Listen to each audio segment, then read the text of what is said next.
Next, for a delightful change of pace, we have my fic. It is different in tone than the previous one. I mean, again, it's a different tone. It's your cyberpunk, cyberpunk heist novel. What part are we at? Oh, we are this in chapter a we contains are descriptions of wartime and violence. Cool. Yeah, it's a low point. It's a downbeat in the story. It's mostly not. It's mostly like past flashbacks and Mulin Kurlos. I'll do narration, and there is like a couple lines from Specialist Denera, who is a person who doesn't get a lot of lines. Yeah. Who's a bronze blood? It looks like. Yeah, they're a bronze blood. We've got Mulin in that, and then we've got Kurlos and Mulin signing. Yeah, And it's in that's their it. text, Okay. so you can recognize which is which. Yeah. Um, I'll do narration on it. Okay. I guess I'll do Denera and Kurlos, and you can do Mulin, Anna, or do you want it to be the other way around? I can do Mulin. Okay, cool. Cool.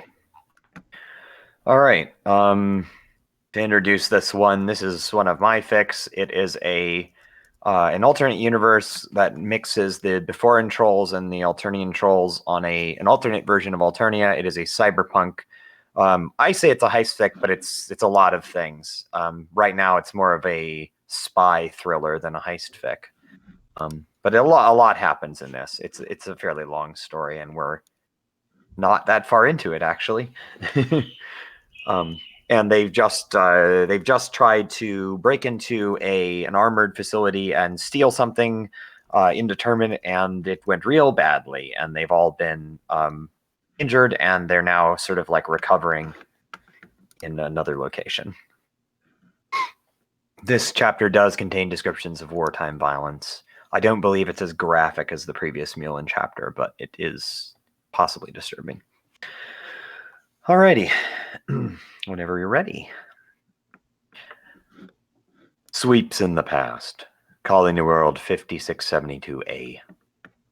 The last thing Mulin remembered was eating in the mess hall that morning, and then gearing up before getting on the drop ship. But everything after that came back as a big black spot. She woke up in an ash-strewn trench full of mud and the scattered blood and gore of rust, bronze, gold, and olive. The dull colors that signified nothing other than your expendability, the progress of the Empire. Bronze blood radium man was lying on top of her. No, that wasn't right. His body was lying on top of her, his one remaining eye staring off into the forever on the side of his face that didn't look like a mashed up piece of fruit. She didn't have the energy to scream, so she lay there, and the overwhelming smell of the trench filled her nostrils. The smell of rust and the acrid tang of gunpowder mixing in with the methane stink of the mud itself. Smoke still curled up into the sky, an ink-black oil smoke from the burning column of trucks that had been hit in the initial assault. Ewan heard the sounds of the rotary aircraft, but it was dull and muffled. She hoped it was one of their own. Then she passed out again. Time had lost most of its meaning inside that palace of antiseptic and sterile white walls. She spent most of her time lying in bed, drifting in and out of a painful half-sleep. They told her she was lucky to have survived. Of course, she would be eventually discharged on medical, honorably, of course. She was a hero to the Alternian Empire, the sole survivor of her squad who nobly called in an airstrike on her own position in order to rout the rebels that had taken hold on Colony World 5, 6. She couldn't remember the designation anymore. They wouldn't give it a real name, wouldn't record the battle in the history books, because it had been an unmitigated disaster. 1,000 Alternian soldiers had walked into a rebel group that was significantly better armed and prepared than intelligence had suggested. Or maybe they knew and they just didn't care. That seemed more likely. It didn't matter anymore. Mulin would be given a 5% increase in her sergeant's stipend and sent back to Alternia. She could probably afford a place to live, maybe, and keep herself fed, maybe. Everyone knew the rumors about the ex-soldiers who turned to less than savory means of keeping their heads above water when the meager perigee stipend turned out to inevitably not be enough. She'd be going back in obscurity, at least, able to fade away into the background. And that was all she really wanted. They told her she was lucky to keep her hearing at all. It was interesting what close proximity to a concussion bomb could do to the inner ear. Writing everything down was cumbersome, and she still had a hard time understanding anything below a shout. One of the missionaries from the Messianic Order of Joy was teaching her some sign language to help her out. His name was Kurlos Makara, a disciple of the Mirthful Messiahs, and engaged in mission work to reach out to the lost and broken left behind by the Alternian Empire. She took quickly to the signing. It reminded her of the hand signals she'd learned as part of her military training. Before long, she and Kurlos had become good friends and would be able to carry on entire conversations without having to say a word. Her ears were fully healed, but the doctors warned her that further trauma could cause irreparable damage. Not being in the army anymore, that seemed significantly less likely, but they cautioned her all the same. First day of the 12th bilunar perigee, Authority Safe House, North Alternian capital. When she opened her eyes, Mulin was sure she'd never left the Fleet Hospital.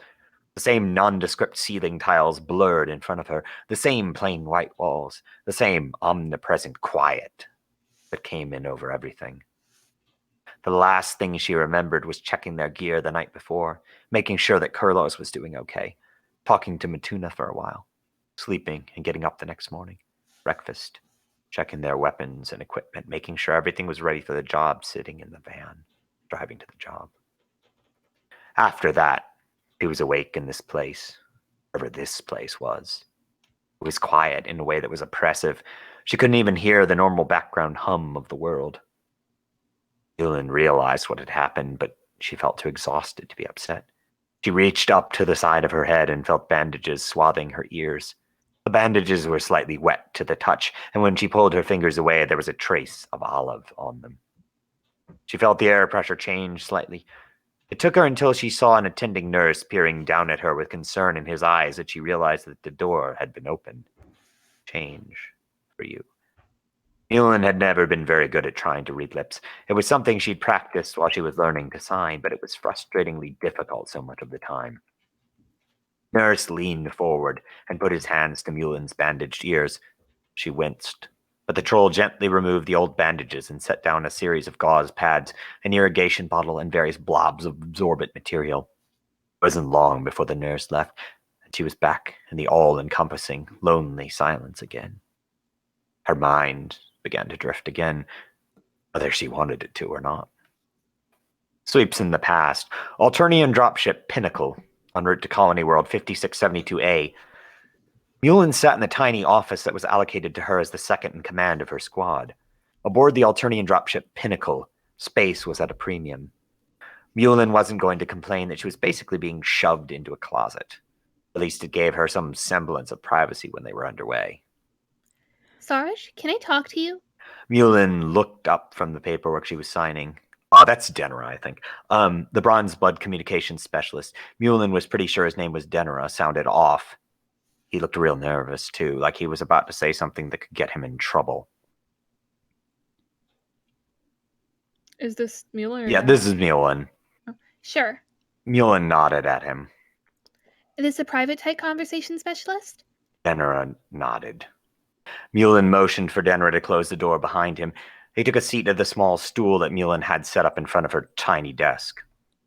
What's wrong, specialist? Yeah, setting her pen down and frowning. Pre-drop jitters? Denera shifted nervously, looking off to the side.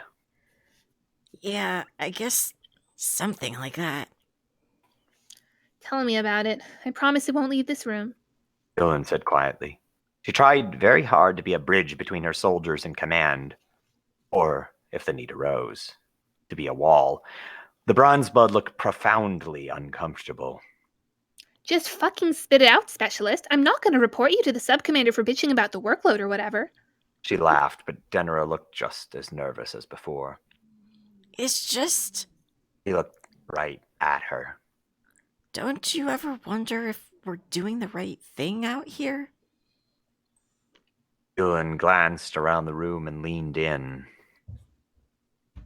What do you mean? Well, Denra leaned in as well and dropped his voice to a near whisper. we spend so much time hunting down these rebels, but what are they really? They're Alternians like us. They're colonists mostly. Mulin shook her head frantically. Specialist, those colonists have been declared to be blood traitors for the worst sort by the Imperious Condescension herself. They've committed terroristic acts against the people of Alternia and sought to hold System 5672 to ransom, putting the good people of the colonies here at undue risk. We're here to liberate the good people here.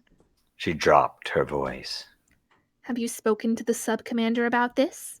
Denra shook his head. No, ma'am. You're the first person I've talked to. Good. Mulin said softly. Keep it that way. Do your job, Specialist. Do your job, go back home to Alternia, get your stipend bonus, and live your damn life. You've got so much in front of you. Don't let them grind that away from you. It was a lie, of course. Specialist Denra would only have another standard daily cycle or two left. Then he would end his life in a festering, stinking hole covered in his own blood. She opened her eyes to the same ceiling and sighed heavily to herself, feeling the air leaving her lungs, but with the same void of silence around her. Mulin sat up in the bed, pushing herself to a sitting position. Kurlos was there, sitting in a chair nearby. When he saw her sit up, a slight smile crossed his face. His mouth moved, but she couldn't understand. She pointed at her ear, and he nodded. How are you feeling? His hands flew as he signed. Mulin had to concentrate, but the knowledge was coming back to her. How the fuck do you think? Without a smile, it felt odd. Feel like shit. Can't hear shit. What happened? I don't remember. Ambush. You and the others got hit. He frowned. Drone strike at the end. Mulin let a hand drift up towards her fresh bandages and groaned. Who got killed? Kurlaj shook his head. No one. Couple close calls. You and Matuna are in here. Mulin felt a wave of confusion wash over her. Where is here? Authority safe house. Got a little medical facility. Something about Kurlos was different than before. His normally easygoing demeanor had developed a hard edge. Even the way he was signing was different. He seemed more aggressive. Hey, you okay? Mulin furrowed her brow. I'm sorry, I don't remember anything after we were going to the job. He shook his head. It's not you! Fucking messiahs. He ended the last bit with a balled fist into his palm and a grunt that Mulin could see, even if she couldn't hear. She reached out a hand and waved at Kurlos, smiling. It's okay, brother. You told me they're always watching, even when the plan isn't clear. I know what I said. Still aggressive, shouting with his hands. I was wrong. Fuckers left us. Kurlos. Fuckers left you. Left Matuna. I didn't see any of this coming, even after last time. He shook his head. Told myself it was all part of the plan last time. Even seeing what happened to Matuna. Kurlos, I don't know what happened to everyone this time. His cheeks puffed out with a sigh. I guess Matuna hit some kind of felt defense thing. Almost fried his brain. You three got attacked and had to fight your way out. Drones hit us and then the authorities showed up. Some bitch named Terezi. He spelled the last part out and shook his head. Who did this? Kurlos nodded. Who do you think? Scratch? She signed quickly. Why go through all the trouble? Why bother setting us up? Don't know. Kurlos shrugged an exaggerated gesture. No insights, sister. Sorry. She smiled at him. Hey, brother, I'm okay. I'm okay. I'm not okay, but I'll be okay. It's fine. She smiled again to show him she meant it, but Kurlos only shook his head in response. I'm glad, but I'm not fine. Not even a little bit. Yeah. Yes, Terezi is in this fic. All of the a bunch of the beta trolls are in here, but they aren't they're like a different role than they would be in originally. They're like the older, more experienced, more like working for the Empire trolls, part of the Authority. Terezi, Solix, Vriska have been introduced so far, and there are others that you'll run into later. That was good. Yeah. Good little interlude. Yeah, we're in the middle of a little interlude portion. It's going to kind of go back and forth a little bit, and then it starts to hit the rising action again in another like 4 or 5 chapters. Cool. So you get to basically learn how everyone's responding to what happened. Yeah, downtime. Yeah.